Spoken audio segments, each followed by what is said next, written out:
Hello guys, it's me again, Mark Paragas, and welcome back to my channel, and of course another travel vlog it is. So by the way guys, before we start, I would like to let you know that this video or this vlog will be our 100 video.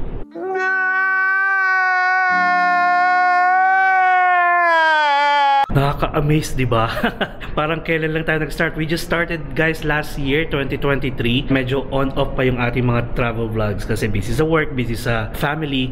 And then this year guys, fortunately, we were able to do travel vlogs almost every month. Aside from that, having a 0 subscribers, and then now, we have 24,500 subscribers. Sobrang thank you guys sa mga supporting nyo, for always watching my videos, for liking, for sharing, and who knows guys, sooner or later, maging 30,000 tayo, 40,000, 50,000. Let's claim it. Let's be positive. Oh my God! Wow! Actually, ang target ko guys, by the end of this year, is maka 30,000 subscribers. Meron akong pakulo pag nakaabot tayo ng 30,000. If you watch yung ating Bali video guys, sabi ko daw pag nakaabot tayo ng 30,000, every travel vlog natin, mamimili tayo ng pasalubong. At mamimili tayo ng subscribers na pwede nating pagbigyan ng pasalubong. Ayan. O diba? So that's why guys, this entire trip natin, kung nasan man ako ngayon, will be a very special one. Siyempre, huwag na natin patagalin. I'm so excited and thrilled guys to welcome you here in Singapore. Singapore. Yes, you heard it right guys, nandito tayo sa Singapore. And syempre, for today's video guys, I will give you the ultimate guide on what are the things that you need to do when you arrive here in Singapore. I think last Singapore ko way back 2011 pa. So for sure marami ng changes, marami ng rules and policies na in-implement dito sa airport pa lang. And syempre the whole Singapore.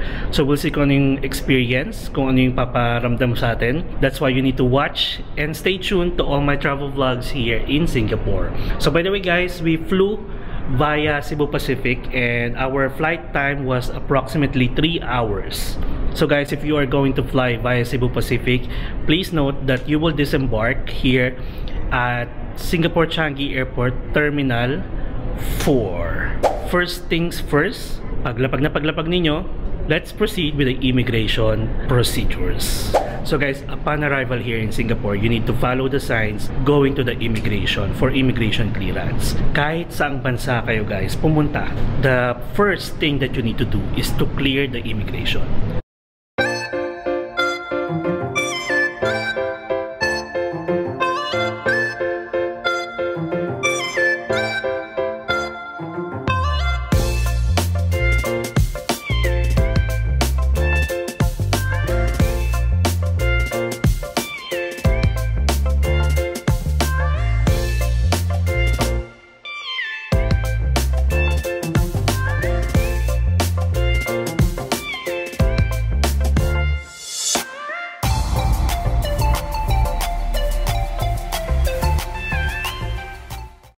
So by the way guys, here in Singapore, all passengers are required to fill out and submit yung tinatawag nilang SGAC or the Singapore Arrival Card before clearing the immigration. And just to add, kasama na rin sa Singapore Arrival Card yung health declaration. You can scan this QR code na nasa screen niyo, or you can go to this link and I'll put them on the comment section below para magawa nyo na siya ahead of time. And since first time natin, syempre, I will show you what the SGAC looks like and I will walk you through on how to fill out the Singapore Arrival Card. First guys is click nyo lang yung link na nasa description box or pinned comment ng landing page ninyo. Dito may makikita kayong tatlong options. Isang submit SGAC, update SGAC, and retrieve e-pass. So syempre, since gagawa pa lang tayo ng SGAC, just select yung unang option. Let me discuss na rin guys real quick kung ano itong dalawang options na katabi ng submit SGAC. Yung update SGAC is literal na to update your existing information right after na makapag-submit kayo. Let's say may mali kayong nailagay na details like your email address, flight details, address in Singapore, etc. Pwede yung palitan. But please take note na if nagkamali kayo sa personal information ninyo like your full name, passport number, date of birth, or nationality, just ignore that and make a new submission instead. Kung ano yung last na ginawa ninyo at the submit is yun ang papasok sa kanilang system, then the previous ones will be void. At ito namang third option guys, yung Retrieve Electronic Pass or E-Pass Inquiry Portal. All arriving visitors who cleared immigration in Singapore will now receive an E-Pass through email in replacement of ink endorsement stamp on the passport. Since hindi na tayo makaka-receive ng stamp guys or sticker, all arriving visitors may retrieve the E-Pass issued after clearing Singapore immigration using the E-Pass Inquiry Portal. Itong E-Pass guys will contain the details of your visit pass granted, including the maximum number of days of stay and the last day of stay allowed in Singapore. And tayo guys, ang stamp natin is free visa up to 30 days. Alright, so going back sa first page, click nyo lang yung Submit SGAC, click Foreign Visitor, and you will land on the traveler information. Choose your arrival date. May tatlong date na lalabas dyan, and if your arrival date is wala pa sa mga options, it means hindi pa kayo pwede mag-register. And by the way, you can register here at least 72 hours before your flight. After you choose your arrival date, and fill out the rest of your personal information. At the bottom of the page, andito na rin yung health declaration, and once you're done, click on Next. This one will be the trip information. You need to put the city or country of origin, mode of travel, and flight details. Add ko na lang din guys na if nagbabalak kayong tumawid ng Malaysia at babalik kayo ng Singapore, need nyo ulit mag-register sa SGAC, and if nag-bus lang kayo, then this time ang mode of travel ninyo is by land, followed by your accommodation details and kung saan country kayo next pupunta after Singapore. Then click Next. This one guys, please review your SGAC carefully kasi once may mali kayong nailagay at hindi nyo napansin, possible magkaroon pa kayo ng issue, ma-question at mahahassle pa kayo. So if all goods naman, click on Next, and then you will receive the acknowledgement message to your email address. You may choose to download or print this page, but you don't really need to show them when passing the immigration. At the bottom guys, meron kayong makikitang other declarations for cash and custom. So quick explanation na lang. For cash declaration, you need to declare if may dala kayong cash exceeding 20,000 Singapore dollars papasok at palabas ng bansa. And for custom naman, if you're bringing in any goods or items na halos ipangbebenta nyo na, those items need to be declared. So once you are done with the Singapore arrival card, you can now proceed to the automated lane o yung automated gate. So by the way guys, dito merong automated lane and meron ding manual IO. But tourists should proceed sa automated gate, and the only time na pwede kayong pumila sa mismong immigration officer if merong issue doon sa automated gate at hindi kayo makalabas or hindi kayo makapag-proceed.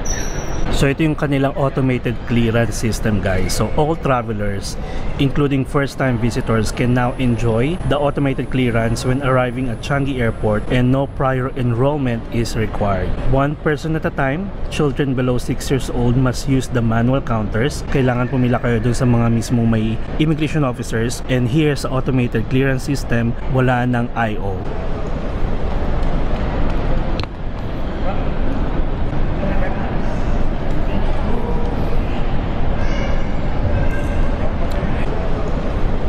And guys, kapag hindi kayo nakapag-fill out ng SGAC, madedetect yan ng kanilang system, and syempre hindi kayo makakapag-proceed, hindi kayo makakapag-exit. So by the way guys, we just passed by the automated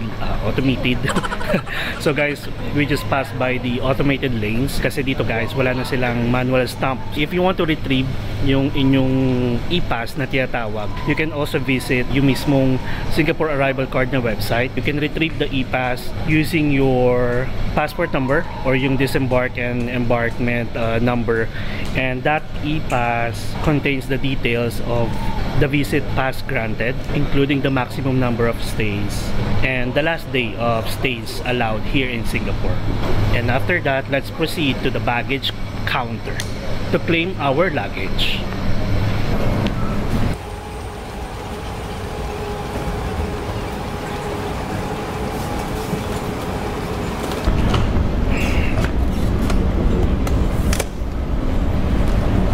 Ang maganda dito guys, may nakabantay sa mga luggage counter. Binababa na mismo yung mga luggage ninyo, tsaka makikita nyo na lang nakahilera na doon. Grabe, di ba? So guys, after you claim your luggage, you need to pass through custom, green channel if you have no goods to declare, and pass through the red channel if you have goods to declare.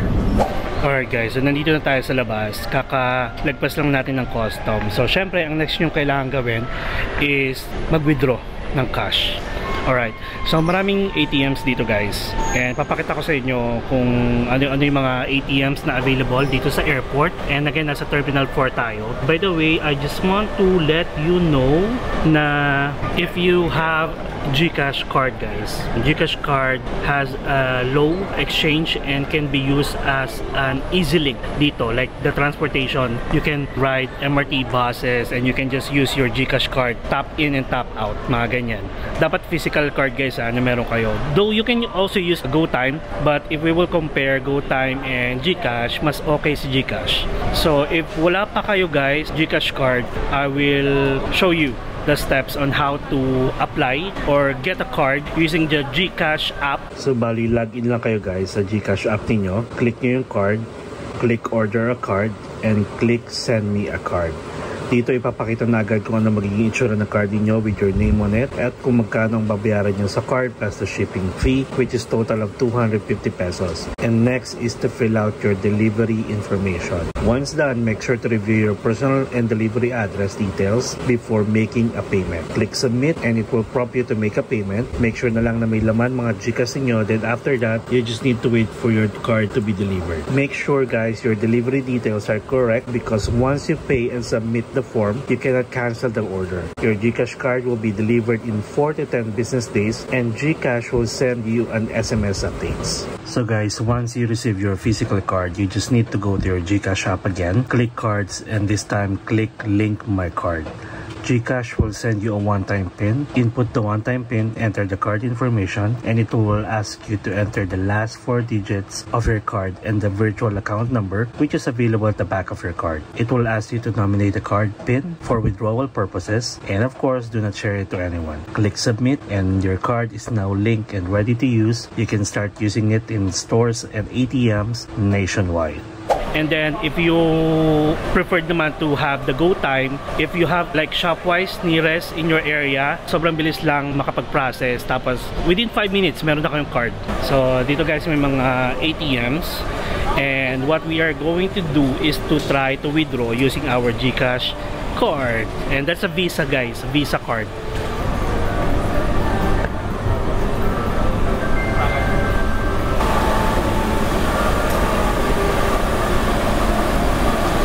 Alright guys, so nakapag-withdraw na tayo. Ang withdraw natin ay 250. Dito tayo nag-withdraw guys sa may OCBC. And meron siyang parang pinaka-transaction fee niya na $8. So amounting to parang 300 plus. And that's it. And then again, yung GCash card ninyo, since Visa siya, okay na rin siya to use as an easy link. Pwede nyo gamitin sa mga bus or mga transport service, public transportation here sa Singapore. Ang maganda dito sa Singapore, almost lahat ng establishment guys nag-accept ng MasterCard and Visa card. So if you have any ATMs like debit or credit cards, pwede nyo na siyang gamitin kahit di na kayo mag-withdraw ng cash. And magagamit nyo lang naman yung mga cash ninyo guys sa mga maliliit na stall, maliliit na shop, like sa mga hawkers. Pag pupunta kayo doon, kakain kayo doon, make sure na may dala kayong cash. Alright, so let's say guys, meron na kayong cash. So what is the next thing that you need to do is, syempre, to connect to your loved ones para i-update nyo sila, kailangan nyo ng internet. So ang ginawa natin guys, kumuha tayo sa Klook ng eSIM. And actually guys, sobrang mura lang, given na parang ano yun 100 gig for 15 days na yung kinuha natin. Parang yun kasi yung pinaka-ano niya, minimum or maximum na nakita ko doon, amounting to parang nasa 300 plus lang. And dito siya guys sa meet and greet na booth dito sa Terminal 4. And again, if you want to get a discount, kahit smaller discount lang guys, you can use my promo code sa Klook. You can use that up to 5 times use per account. So dito guys, by the way, FYI, itong meet and greet booth na kung saan nyo kukunin yung mga SIM card na ipopurchase nyo sa Klook. Ang Terminal 1, 3, and 4 ay open 24 hours. And just in case lalapag kayo sa Terminal 2, business hours lang siya.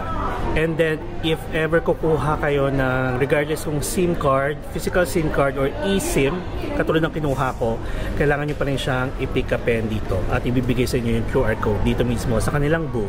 Changi Airport guys, in fairness, it has an internet, free wifi. So, connect lang kayo guys dito sa... wait, na-disconnect ako. So bali sa Wi-Fi at Changi, you can enjoy free Wi-Fi in both public and transit areas of Changi Airport with Wi-Fi at Changi. So simply follow the steps below to start surfing. So kailangan nyo lang i-select guys yung Wi-Fi at Changi na SSID or yung network name, and then launch nyo lang yung internet browser niyo. You can use Google, Chrome, Safari, or Firefox. Parang kahit mag-type lang kayo ng kahit anong address or website, magpuproceed na kayo sa login page, tapos makikita nyo din yung Wi-Fi logo, and you can enjoy 3 hours of free Wi-Fi here inside the airport. So ang ginawa natin guys, umorder tayo ng eSIM kasi kada out of the country naman natin, eSIM na yung ginagamit natin para hindi na tayo magpapasok-pasok pa ng mga SIM card dito. Plus, kailangan ko pa rin kasi makareceive ng OTP sa ating primary number. And ang maganda dito guys sa mga eSIM is you can use them as hotspot as well. So since mag-isa lang tayo, hindi natin kailangan ng Wi-Fi router. At ayoko rin ng physical SIM card. And good thing nga na uso na yung eSIM. So ang gagawin natin, i-claim natin siya. And by the way guys, kahit eSIM yung in-order ninyo sa Klook, di ba normally papadala na yung QR code sa inyo ahead of time. Pero dito guys, kailangan nyo pa rin siyang i-claim dito sa meet and greet booth.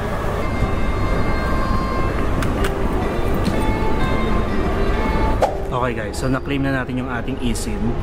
And may binigay lang na QR code. Tapos i-register nyo lang. Sobrang bilis lang. Ayan yung QR code. So nagamit na natin siya.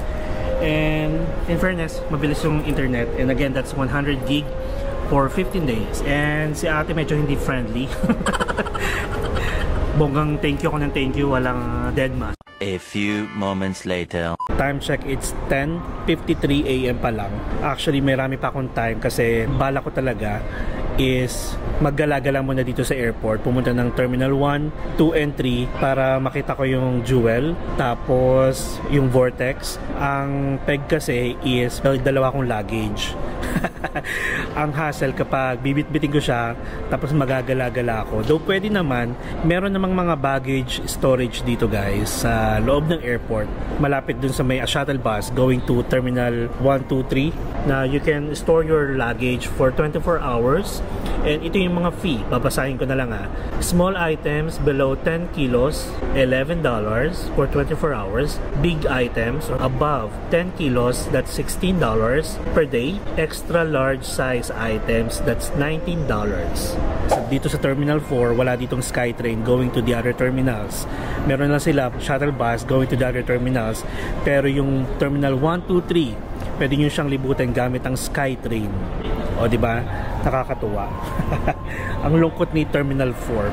So anyway, nag-iisip tuloy ako kung pupunta na ako sa accommodation natin, and we are going to stay, by the way, sa iBusiness Styles Singapore on MacPherson. So sa MacPherson Road siya, and you have the option guys na mag-book ng Grab, mag-book ng Gojek, mag-book ng Zik, Ride, at saka Tada. And ang maganda dito guys, kapag nag-book kayo all the way from here sa airport, meron kayong discount. Ipapakita ko sa inyo. Kasi nagtatry ako guys, makakales ako ng parang almost 120 pesos. Tapos, ang ginawa ko na rin, in-add ko na lang din yung GCash card natin sa Grab at saka sa Gojek kasi bala ko rin gamitin yung Gojek. Compare the two guys, kung Gojek at saka Grab, dito, na-check ko na, Gojek pa rin yung mas bababa.